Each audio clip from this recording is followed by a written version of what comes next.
years, there was local opposition. There was discouragement. And I'm sure sometimes we may face discouragement. We may face opposition. And that may contribute to God's work stalling. Even in our own project, personal project, sometimes unaenda unakuwa discouraged. Sometimes you find opposition. And that may discourage you. Because that is what was happening during the time of Haggai. God was not rebuking them for owning houses. That is not the issue. He rebuked them because his house had become a second priority. It was no longer first priority. What they are doing is they are rebuilding their own houses, and that was not sin, and that was not an issue. The issue was, were they giving God a priority and giving and rebuilding the temple? In verse 8, if we could have verse 8 says, "Go up into the mountains and bring down timber and build my house." Part 2 says, "So that I may take pleasure in it and be honored." In other words, why should we build the church? Why should we build in this ministry? It is for God's glory. Verse 8, part 2 says, "I may take pleasure in it and be honored." God's house exists for his glory, purely for his glory. And the temple in the Old Testament, it represented God's presence. It represented God's worship. It represented God's mission. It represented God's people. So the temple, the Solomon's temple, which was the first temple that was built, it was all about, it represents God's presence. It shows that is where people of God were coming to worship. We have come here this Sunday morning to come and worship God. It does not mean God is only present in this church, in this building. But it's a symbol. It's uniting us. We are coming together to worship God here. And that is what a temple represents. That is what the house of God represents. God's mission and God's people, they come here and we plan.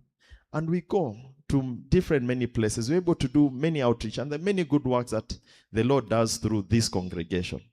It is all, the genesis, our headquarters is right here.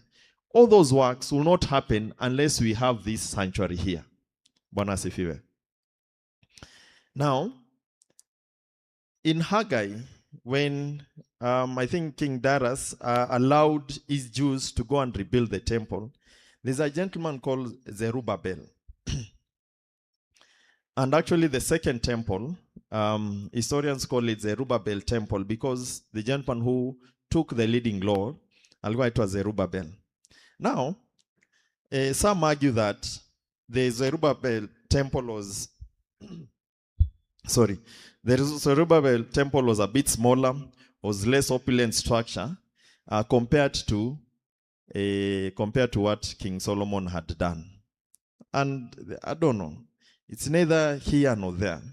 And the reason why I'm saying this, you're going to hear the conclusion, that despite, yes, some may say Zerubbabel built a smaller temple, you will see the kind of blessings that was bestowed on Zerubbabel because of the work that he did. And sometimes when it comes to the work of God, it is more important that you do it rather than perfection. It's not a matter of comparing who did what, who did better. Bwana asifiwe. It is not ni nani amefanya nini, kanisa gani ni kubwa kushinda kanisa gani, hapana. You do what you are able to do and God will honor your works. God will honor your effort. God will honor what you have done. Bwana asifiwe. Let's get into a bit of history. Thank you very much. Asante sana. Throughout history, God's people build for future generations. Now, let me take us back to Genesis. And this is where all this is happening.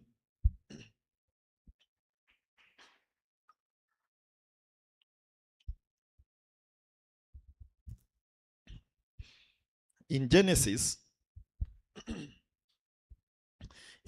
we sing the Bwana asifiwe. Sorry. In Genesis, I want us to draw attention to Abraham. I want us to look at a brief history about Jerusalem and how different generation they took different parts concerning the temple of God up to where it is right now. The first place where we are making reference to Jerusalem is in Genesis chapter 14. In Genesis chapter 14, we are seeing Melchizedek, where Abraham gave a tenth, paid tithe to Melchizedek. That place is called Salem. Historians say that Salem is where Jerusalem is right now. In Genesis chapter 22, verse 2, God asks Abraham to go and sacrifice his only son. And the Bible says, go to a place, to a mountain, where the Lord will provide. And that mountain is called Mount Moriah. Mount Moriah, that is where we find Jerusalem. Bwana asifiwe. King David did a lot of conquering. When Israel came into the promised land, King David, the second king of Israel, he does exploits. He goes to different sections in the promised land and is conquering. One of the cities he conquered was Jerusalem. When he conquered Jerusalem, he made it his headquarters. How did he know that this is where Abraham almost sacrificed his only son?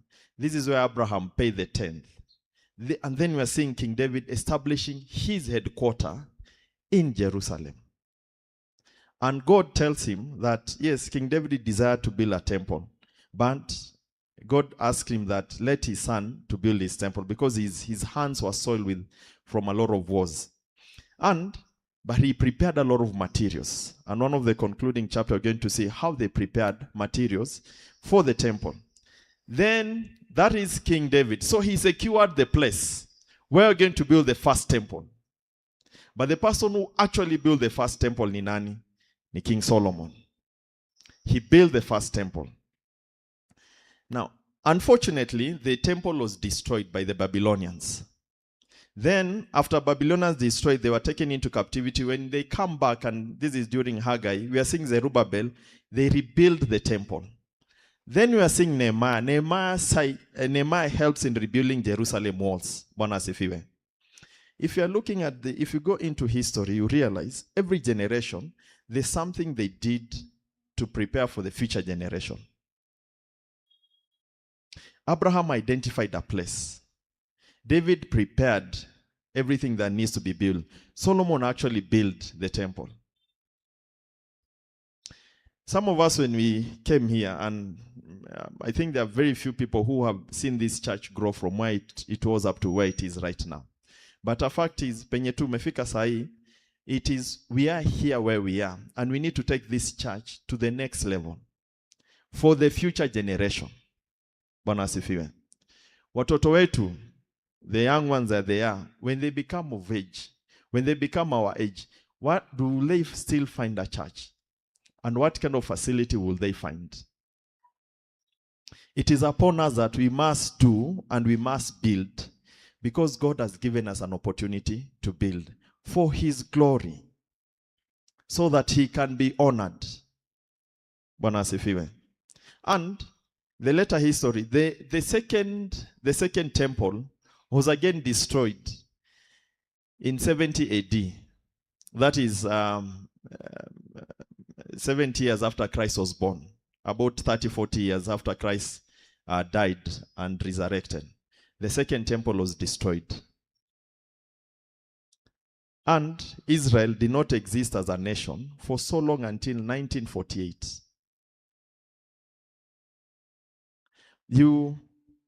Where we are as a church, and I'm coming to where the big question is, why should we build? Why should we build an administration block? This is where we're coming from. If you see from the Bible, different generations, they have done their part. they hand over to the next generation. They do their part. They hand over to the next generation. They do their part. When we came and found this church, tulipata venye ilikuwa. And in one way or the other, we have contributed to what we have been able to contribute. Because God has given us an opportunity to contribute. And we build for His glory. So why should we build an administration block? One of the reasons why I love this church is we are Bible-based. We believe in principles in the Bible. We believe in discipleship. We believe in evangelism. We believe in these things we have done in this recent past. All this has been possible because we have been planning all those things from this central place. But where the needs of the church are right now, they're expanding. We may need to grow. Watoto tunasomeanga huko kwa tent. I know it is normal, but watoto wanasomeanga huko kwa tent. There are classes that in Sunday school, inabidi wanasomea pamoja because there are no sufficient classes. We are growing as a church and the needs are growing. So, and all this is for the glory of God. If one of the things we do is we go for massive mission. Tunaenda tunapeleka chakula and etc. This will enable us to store food and prepare for that mission. One of the, unajua hii kanisa imekuwa headquarter. Apaka leo Sam wanatuita headquarter. Do we have capacity to host a conference? We normally do conference. But do we have capacity to hold a conference, for example? Most of the conference historically, when we do conferences, tunenanga squeezy makutano. Na makutano is because there's a bit of facility. If you are to host people here, because in the headquarter, technically, we need facilities kama watu kuoga, kufanya nini, mali place wanaweza lala. Right now, the only facility we have is this sanctuary, nothing else. Which is okay, because the previous generation ilijenga, and it is here. But the needs of the ministry as they are growing, there are many other things that we can do. There's so much that we can exploit. A case in example is, one of the also recent needs that is coming up ni mambo ya counseling. We may need a room for people to enter, because counseling, you need privacy. And as it is, I know pastor anafanya counseling, but hapa, unajua hapa penye iko, hata mtu akitembea hapo kwa dirisha anaweza sikia. Kumbe huyu alikuwa anapelekea pastor. And we are grateful for the offices the way they are. But I'm saying, as the needs are growing, as the church is growing, there also needs they are growing. And these are the needs that we are seeing right now. How much more the future generation? Watoto wetu watakuwa aje? What will they find? Because we need to prepare for that. Some argue that watoto wa siku hizi si kama watoto wa kitambo. You may need to pay attention to them. You may need to involve them. They may need to be very actively be involved. And they need their own space. Right now, the only facility we are having is here. But with the additional facility back there, there's so much more that we can be able to achieve for this ministry. For the glory of God.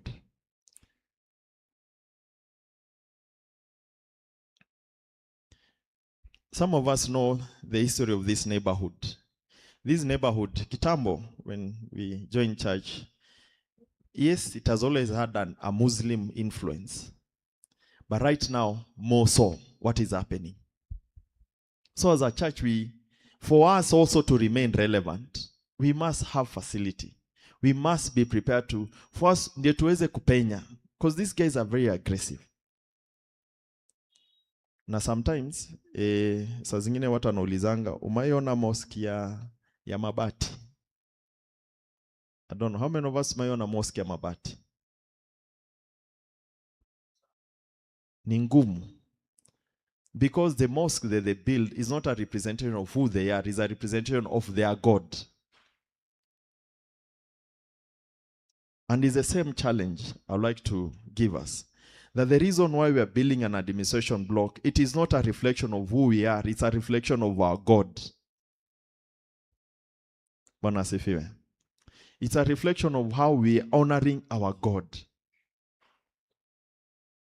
Because we build for the glory of God. For the honor of God. There's so much ministry that will happen here.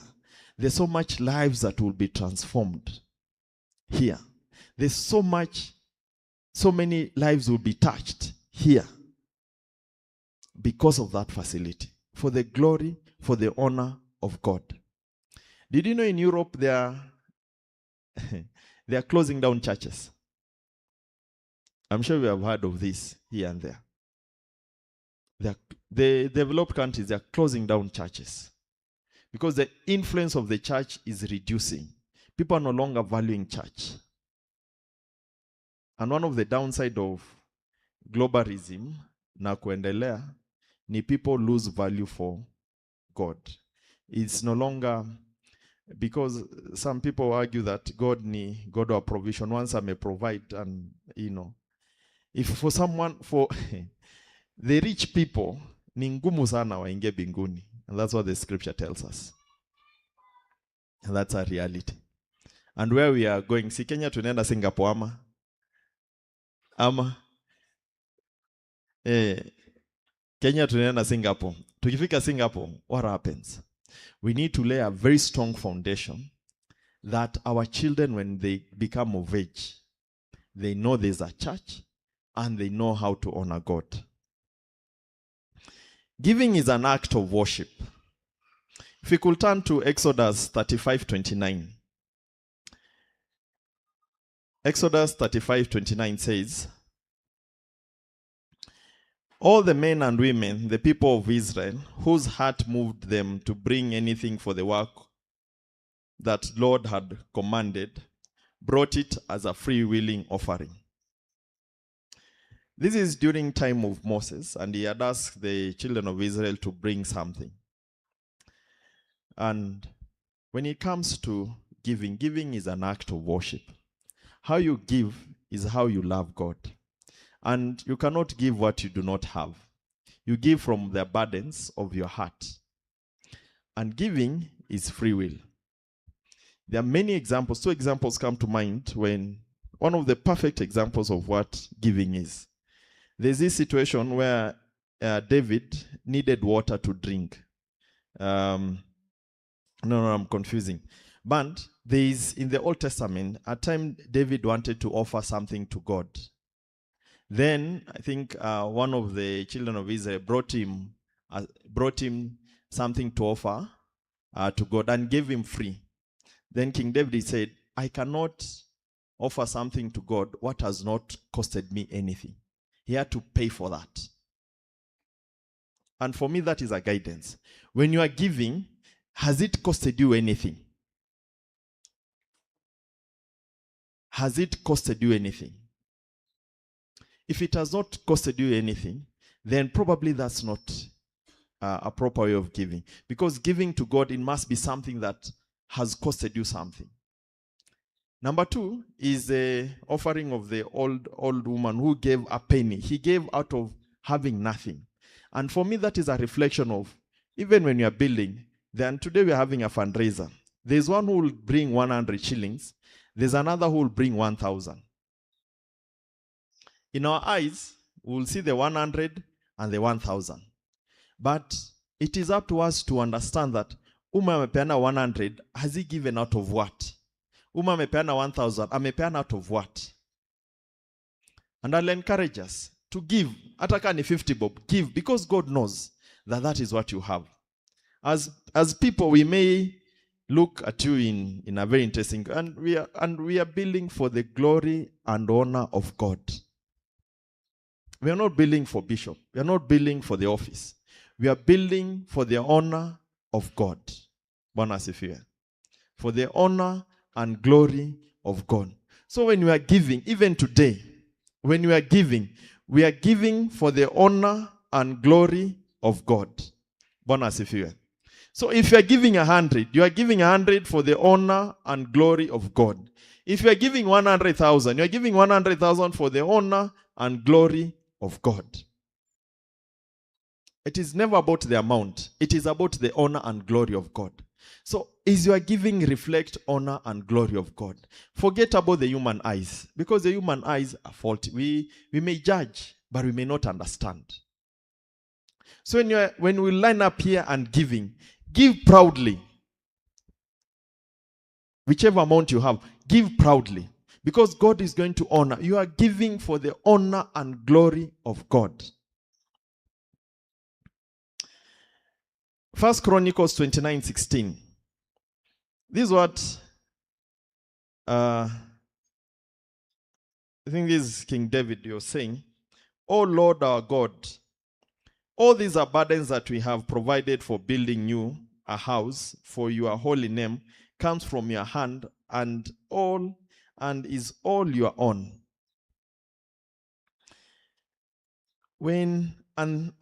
And this is a very good guide in terms of when we are giving. Wazee saa zingine tunasukumanga watu na kugive paka wana disappear. Sometimes. But when it comes to giving, we should be reminded. And this is King David. He had asked everyone to give, and they led as leaders, and many followed. They were giving towards the building of the temple. So at this point in verse 16, he's saying, he realized that when he's giving, everything he wants belongs to God either way. So when I'm giving, I'm not giving part of my money, my resources to God's work. I'm giving a small fraction of God's resources to his work. Bwana asifiwe. I'm not giving my money to God's work because all the money that I have, it's God's resources. So I'm reallocating some of the resources that God has entrusted me with to God's work for his glory, for his honor. Bwana asifiwe. So when you are giving, and sometimes we have needs. All of us live in this Nairobi. And we have needs. Yes, it is true. The needs will never come to an end. But everything that we have, it is God that has given us.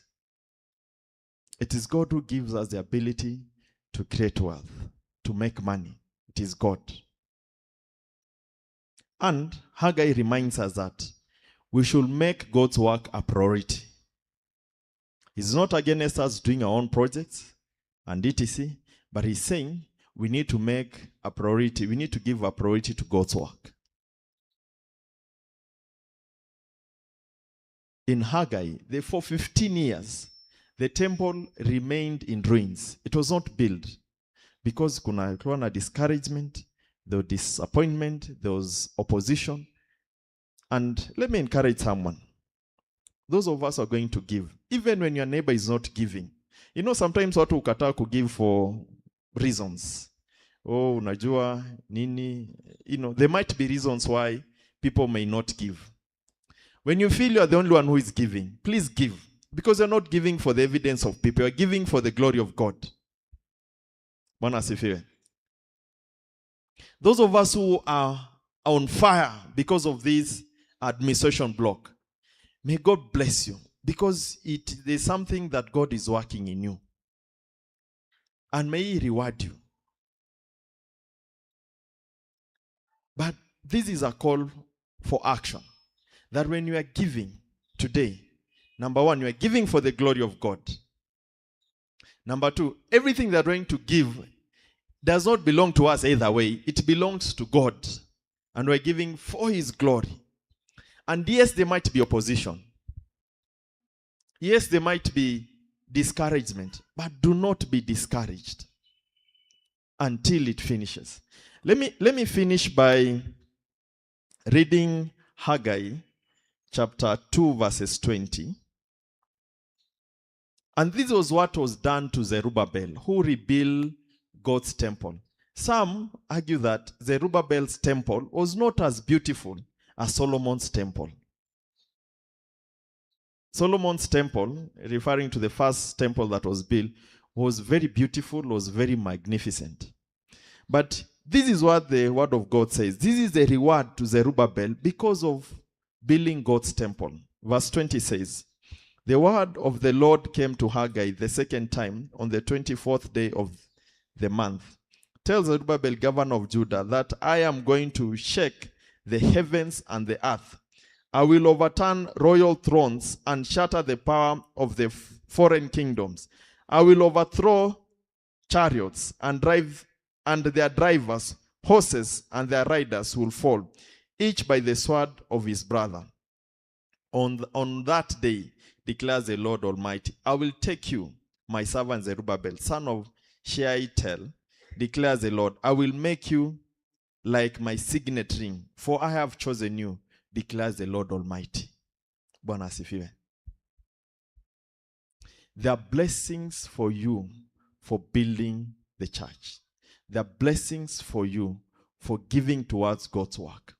Especially where the generations to come, they'll find out, hii building ilijengwa na nani? Ilijengwa time gani? You know, and I could see around pavement, I remember ikiekwa, we were here. There are things here. Ata hizi, is it thing tulipata? I don't know, I can't remember. But I think, hizi chuma, the sound pale nyuma, the cameras, they are going towards God's work. The future generation, because of what we have done, they'll know God. They will know him. So see story tu ati tunajenga, but there's something beyond us building an administration block.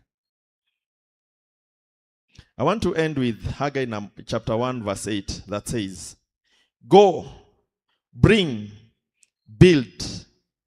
Every person has a role. Kila mtu. Let me tell you, even if your contribution to this project ni leo utapika chai, unajua utapika chai alafu ndio watu wasisikie njaa, that is a contribution. Si kama youth wako hapa, Bwana asifiwe. If your contribution itakuwa nitaenda ninunue kuku ya auction, that is your contribution. Please do.